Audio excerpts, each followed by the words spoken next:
Hallo zusammen.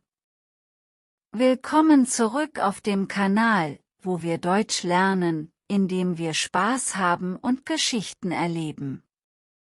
Heute dreht sich alles um ein wichtiges Thema, das Navigieren im öffentlichen Nahverkehr. Ob Bus, Bahn oder Straßenbahn, jeder hat schon einmal eine lustige oder stressige Geschichte darüber zu erzählen. Und genau deshalb werden wir heute mit einer kleinen Geschichte über Hans arbeiten, der versucht, den richtigen Zug zu finden. Aber keine Sorge, es wird nicht nur spannend, sondern auch sehr hilfreich für eure Sprachfähigkeiten. In diesem Video werdet ihr vor allem eure Aussprache verbessern. Wie? Durch eine Technik namens Shadowing. Das bedeutet, dass ihr versucht, den gesprochenen Text nachzuahmen, als wärt ihr selbst der Sprecher. Das hilft euch, flüssiger und selbstbewusster zu sprechen. Außerdem werden wir einige praktische Phrasen lernen, die ihr sofort im Alltag verwenden könnt. Am Ende werdet ihr nicht nur besser verstehen, was in solchen Situationen gesagt wird, sondern auch selbst viel klarer kommunizieren können. Also, seid ihr bereit? Dann lasst uns anfangen. Hans ist ein junger Mann aus einem kleinen Dorf in Deutschland. Er ist sehr aufgeregt, weil er zum ersten Mal in einer großen Stadt unterwegs ist. Berlin. Die Hauptstadt. Aber Hans hat ein kleines Problem, er hat absolut keine Ahnung, wie das öffentliche Verkehrssystem funktioniert. Trotzdem ist er optimistisch und denkt, wie schwer kann das schon sein? Am Bahnhof angekommen, schaut Hans auf die riesige Anzeigetafel. Seine Augen werden groß. Zug nach München. Zug nach Hamburg. S-Bahn nach Spandau. U-Bahn nach Friedrichshain, was bedeutet das alles? Plötzlich fühlt er sich wie in einem Labyrinth. Entschuldigen Sie bitte, sagt er zu einer älteren Dame, die neben ihm steht. Können Sie mir helfen? Ich möchte zum Brandenburger Tor, die Dame lächelt freundlich und antwortet, natürlich. Nehmen Sie die U-Bahn-Linie 5 bis zur Station Brandenburger Tor. Das dauert etwa 20 Minuten. Danke schön, sagt Hans erleichtert. Doch als er zur U-Bahn geht, bemerkt er etwas Seltsames, es gibt zwei verschiedene Linien mit der Nummer 5.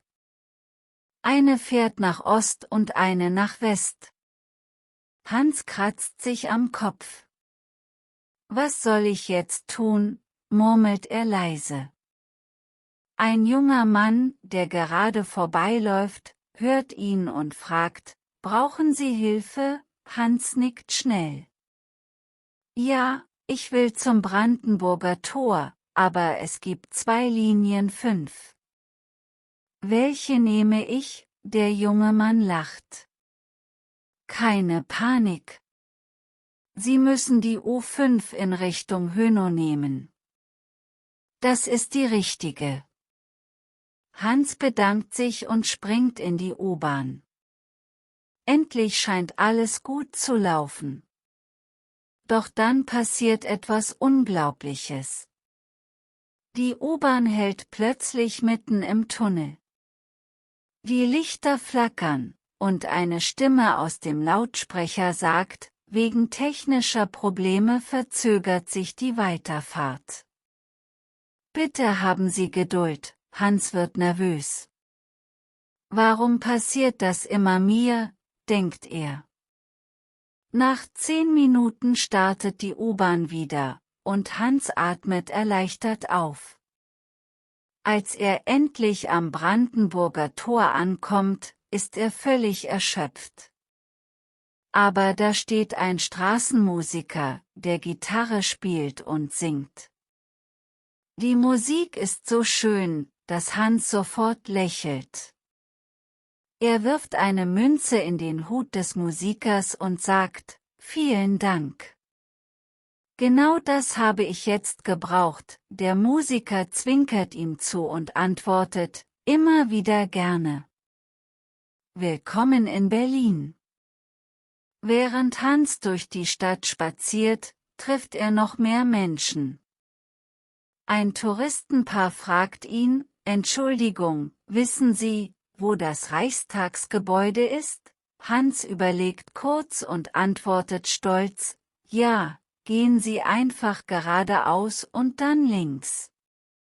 Es ist nicht weit. Die beiden bedanken sich, und Hans fühlt sich wie ein echter Berliner. Am Ende des Tages setzt sich Hans in ein Café und bestellt einen Kaffee. Er denkt über alles nach, was heute passiert ist. Zuerst war er verloren und verwirrt, aber jetzt fühlt er sich selbstbewusster. Er hat gelernt, wie man andere Leute um Hilfe bittet, wie man Informationen versteht und sogar, wie man anderen hilft. Und das Beste ist, er hat viele neue Wörter und Sätze gelernt, die er für seine Zukunft in Berlin verwenden kann. Jetzt kommen wir zu einem spannenden Teil des Videos, dem Sprachteil. Hier werden wir einige wichtige Wörter und Redewendungen aus der Geschichte lernen, die ihr im Alltag verwenden könnt. Bereit? Fangen wir an. Erster: Entschuldigen Sie bitte. Zum Beispiel: Entschuldigen Sie bitte, können Sie mir helfen? Versucht es nachzusprechen. Entschuldigen Sie bitte, toll. Noch einmal: Entschuldigen Sie bitte. Zweiter: Können Sie mir helfen? Wenn ihr verloren seid oder etwas nicht versteht, ist diese Frage sehr nützlich. Sagt es langsam mit mir: Können Sie mir helfen? Super. Und noch ein Versuch: Können Sie mir helfen? Dritter: in Richtung. In der Geschichte hat Hans gefragt: Welche Linie nehme ich in Richtung Hönow? Ihr könnt das auch für andere Orte verwenden, zum Beispiel in Richtung Zentrum oder in Richtung Bahnhof. Übt mit mir: in Richtung, gut gemacht. Noch einmal: in Richtung. Vierter: wegen technischer Probleme. Vielleicht hört ihr diese Ankündigung in Zügen oder Flughäfen. Es ist wichtig zu wissen, was es bedeutet.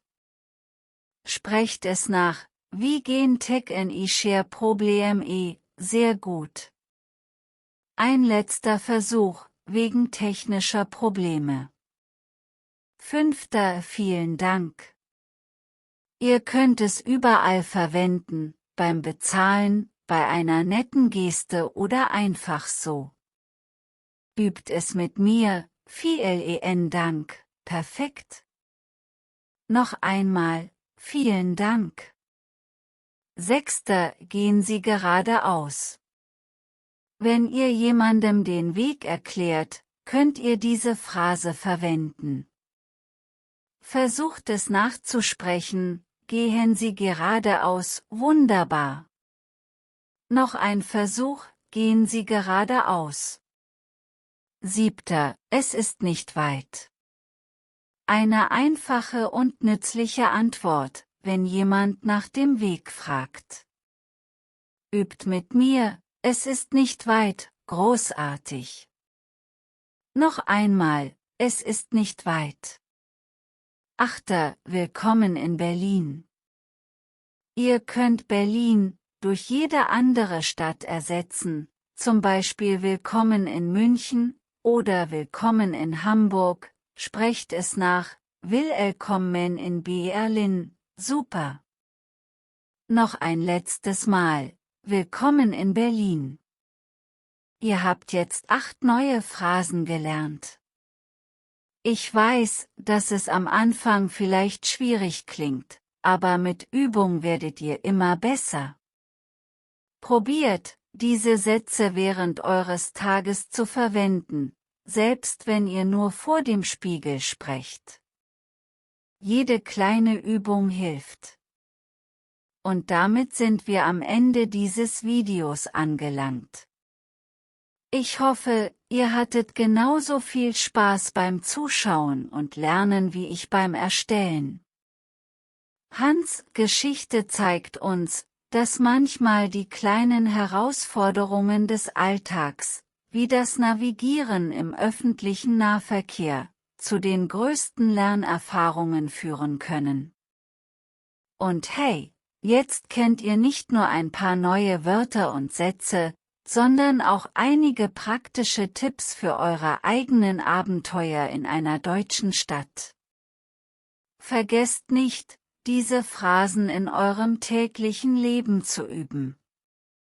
Sprecht sie laut aus, schreibt sie auf oder benutzt sie, wenn ihr jemandem eine Frage stellt. Jede kleine Übung bringt euch einen Schritt näher zu fließendem Deutsch. Wenn ihr mögt, teilt in den Kommentaren, wo ihr schon mit öffentlichen Verkehrsmitteln unterwegs wart oder was ihr beim Deutschlernen am schwierigsten findet. Ich freue mich darauf, von euch zu hören. Wenn ihr mehr solcher Geschichten und Lernvideos sehen wollt, dann abonniert unbedingt den Kanal und gebt dem Video einen Daumen hoch. Das unterstützt mich dabei, weiter hilfreiche Inhalte für euch zu erstellen. Vielen Dank fürs Zuschauen, und bis zum nächsten Mal, macht weiter so, und vergesst nicht, ihr seid großartig. Tschüss.